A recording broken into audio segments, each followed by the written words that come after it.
എല്ലാവർക്കും നമസ്കാരം. ഇന്ന് നമുക്ക് തമിഴ്നാട്ടിലൊക്കെ വളരെ ഫേമസ് ആയിട്ടിരിക്കുന്ന ചക്കര പൊങ്കൽ അന്ന് നമുക്ക് ഉണ്ടാക്കി നോക്കിയാലോ.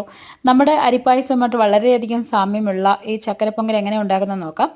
അതിനായിട്ട് ഞാൻ 1 കപ്പ് അരി നന്നായി കഴുകി വെള്ളം വാലാൻ വെച്ചിരിക്കുന്നതാണ്. ഇത് ഒരു പാനിലേക്ക് ഇട്ട് കൊടുത്ത് ഒരു 1 ടീസ്പൂൺ നെയ്യ് ഒഴിച്ചിട്ടാണ് ഞാനിതൊന്ന് ഫ്രൈ ചെയ്തെടുക്കുന്നത്. ഒരു മീഡിയം ഫ്ലെയിമിലിട്ടാണ് ഫ്രൈ ചെയ്യേണ്ടത്. കരിഞ്ഞു പോകരുത്. നമ്മളൊരു കടി കൊള്ളുന്ന ഒരു പാകത്തിന് എടുക്കണം. ഇതേപോലെ തന്നെ മൂങ് ദാൽ, അതായത് ചെറുപയർ പരിപ്പും ഇതേപോലെ തന്നെ ഒരു അരക്കപ്പ് എടുത്തിട്ട് ഞാൻ വെള്ളം വാലാൻ വെച്ചിട്ട് ഒന്ന് ഫ്രൈ ചെയ്തെടുക്കുകയാണ്. ഇതേപോലെ തന്നെ ഫ്രൈ ചെയ്തെടുത്ത് നമ്മളൊന്ന് മാറ്റി വെക്കുക.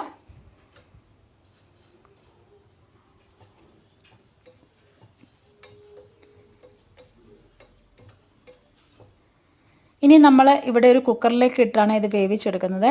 ഞാനൊരു കുക്കറിലേക്ക് ഇതിട്ട് കൊടുക്കുന്നു. ഇതിലേക്ക് 5 കപ്പ് വെള്ളമാണ് ഒഴിക്കുന്നത്. 1 കപ്പ് തേങ്ങാപ്പാലും കൂടി ചേർക്കുന്നുണ്ട്. തേങ്ങാപ്പാൽ ഓപ്ഷണലാണ്, നിങ്ങൾക്ക് ഇഷ്ടമുണ്ടെങ്കിൽ ചേർത്ത് കൊടുക്കാം. ചേർത്താൽ ടേസ്റ്റാണ്.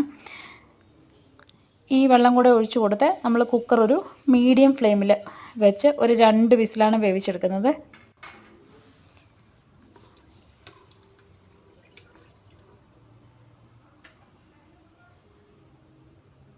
അരി വെന്ത് വരുന്ന സമയം കൊണ്ട് നമുക്ക് ശർക്കര ഒന്ന് ഉരുക്കിയെടുക്കണം. ശർക്കര ഉരുക്കിയെടുക്കാനായിട്ട് ഞാൻ ശർക്കര ഉരുക്കാനായിട്ട് വെച്ചു. 1 കപ്പ് വെള്ളം ഒഴിച്ച് ഒരു 400 ഗ്രാം ശർക്കരയാണ് ഞാൻ ഉരുക്കിയെടുക്കുന്നത്.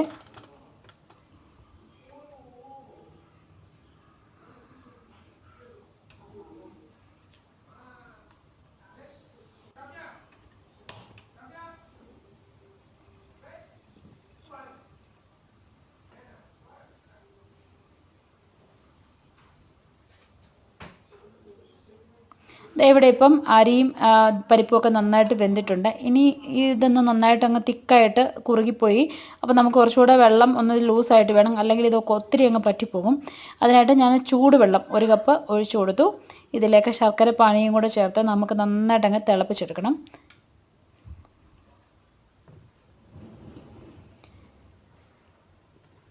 നന്നായിട്ട് തിളച്ച് വരുമ്പോൾ ഫ്ലേവറിന് വേണ്ടിയിട്ട് 1 നുള്ള് ഉപ്പും 1 ടീസ്പൂൺ ഏലക്ക പൊടിച്ചതും കൂടി ചേർത്ത് കൊടുത്ത് നന്നായി ഫ്ലേവറൊക്കെ ഇറങ്ങത്തക്ക രീതിയിൽ നമുക്കൊന്ന് തിളപ്പിച്ചെടുക്കണം. നമ്മുടെ പൊങ്കൽ ഇവിടെ റെഡി ആയിട്ടുണ്ട്. ഇനി നമുക്ക് 2 ടേബിൾ സ്പൂൺ നെയ്യിൽ 1 ടീസ്പൂൺ തേങ്ങ ഒന്ന് കൊത്തി അരിഞ്ഞത്, അതിലേക്ക് അണ്ടിപ്പരിപ്പ്, കിസ്മിസ് എന്നിവ കൂടി ചേർത്ത് മൂപ്പിച്ച് നമുക്ക് ഈ പൊങ്കലിലേക്ക് ഇട്ട് കൊടുക്കാം. നമ്മുടെ ടേസ്റ്റി ആയിട്ടുള്ള ചക്കരപ്പൊങ്കൽ ഇവിടെ റെഡി ആയിട്ടുണ്ട്. എല്ലാവരും ഒന്ന് ട്രൈ ചെയ്ത് നോക്കണേ. നല്ല ഹെൽത്തി ആയിട്ടുള്ള ഒരു സ്നാക്കും കൂടിയാണ്. നമുക്ക് പിള്ളേർക്കൊക്കെ കൊടുക്കാനും നല്ലതാണ്.